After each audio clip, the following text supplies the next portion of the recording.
Well, I'm back. And I guess the first thing everybody's going to say, what happened to your beard? Man, it's 95 degrees down here, you know. I needed a little cool. It'll grow back pretty fast. I kept the mustache because it doesn't grow back very fast. It looks funny when it's growing in. Well, anyhow, so I was just got done reading an article about Donald Trump saying that all the death threats and everything will stop as soon as the people agree with him and leave him alone. I think, now this is going to get me in a lot of trouble probably, but I'm too old to worry about that. I think it's time that Donald Trump has to worry about retaliation himself. I think the fact that he can go around and say these things without anything happening to him, without anybody as so much as booing him, technically, I think it's about time that the tables were turned. He's a prick. He's useless. His mind is going faster than mine, thank God. He appears to want nothing more than vengeance on everybody that's belittled him or what have you over the years. I've seen this before. I've seen him where if you say no, where if somebody, let's see, where was it? It was in New Jersey, that down in Atlantic City when he was building his casinos and whatnot. He needed some property along a row of roadhouses there, and one of the older ladies there didn't want to sell, and he said some awful things, threatened her, and finally had her removed through something called eminent domain. He thought she got a fair price for the house that way, but that's not why people don't want to move. It's got nothing to do with money when you reach a certain age. They don't want to move because their whole life sits in that house.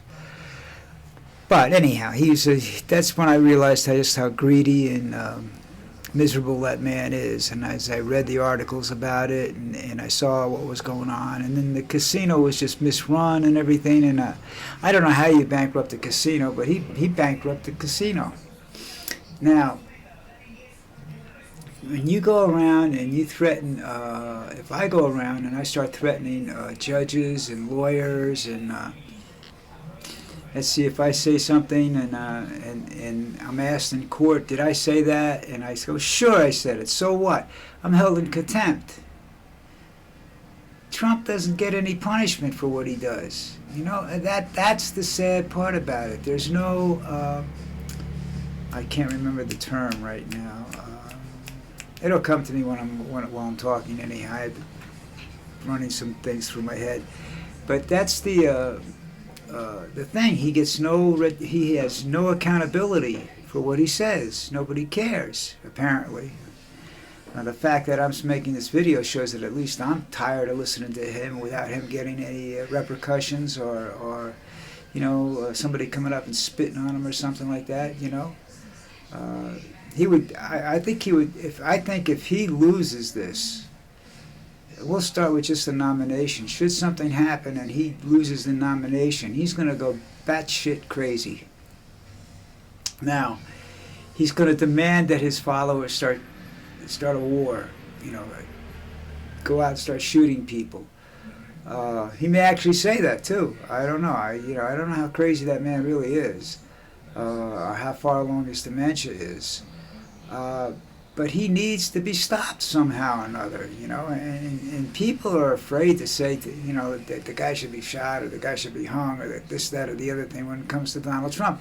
And it's not just Donald Trump, it's presidents in general, because usually when you say that, and you say it against a president or a high public official, you got FBI, Secret Service, law enforcement all over your ass, and I don't see that happening to Trump, I guess his Secret Service agents must, go along with what he says and everything, and I just think, it's not just him. That's the sad part about that, There's a whole bunch of people out there that think the same way this moron does, and it's just so disgusting, and I don't know what to do about it, I'm not I sit here and I make a video and I say, well, you know, he's a creep, he's a scumbag, he's this, that, and the other thing. And I think everybody knows that, you know.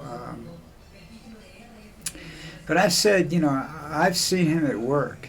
You know, I've watched his political moves, I've watched his real estate moves, and this man is pure scum. He has no empathy.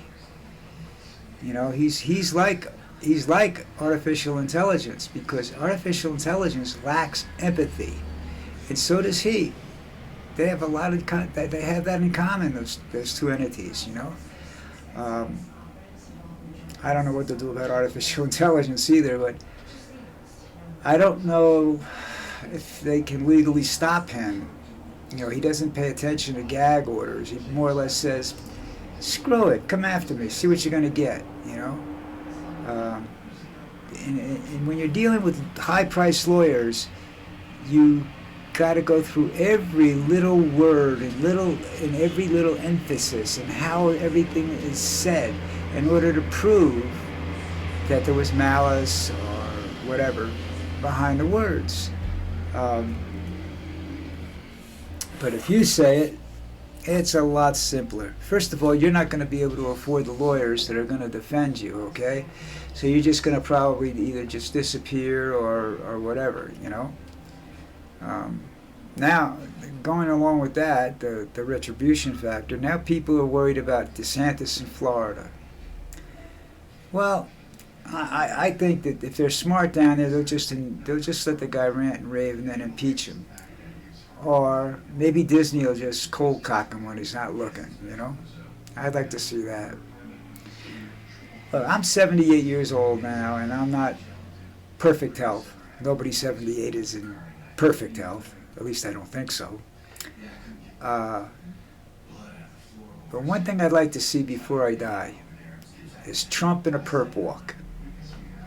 I think that'd make my life fulfilled, don't you think?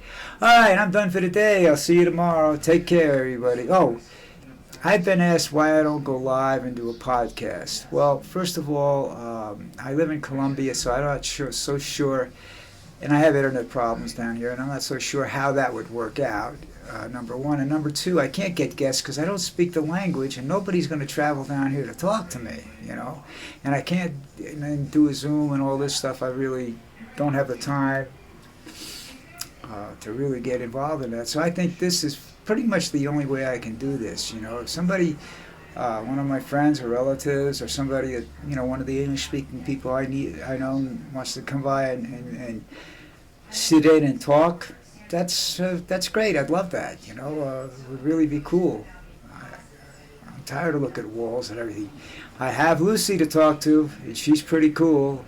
She's laying down on the bed in front of the fan right now. Like I said, it's been 90 degrees down here for like 10, 15 days in a row, and it doesn't look like it's going to get any better soon. All right, I'm sorry. I'm out of here. Talk to you guys tomorrow.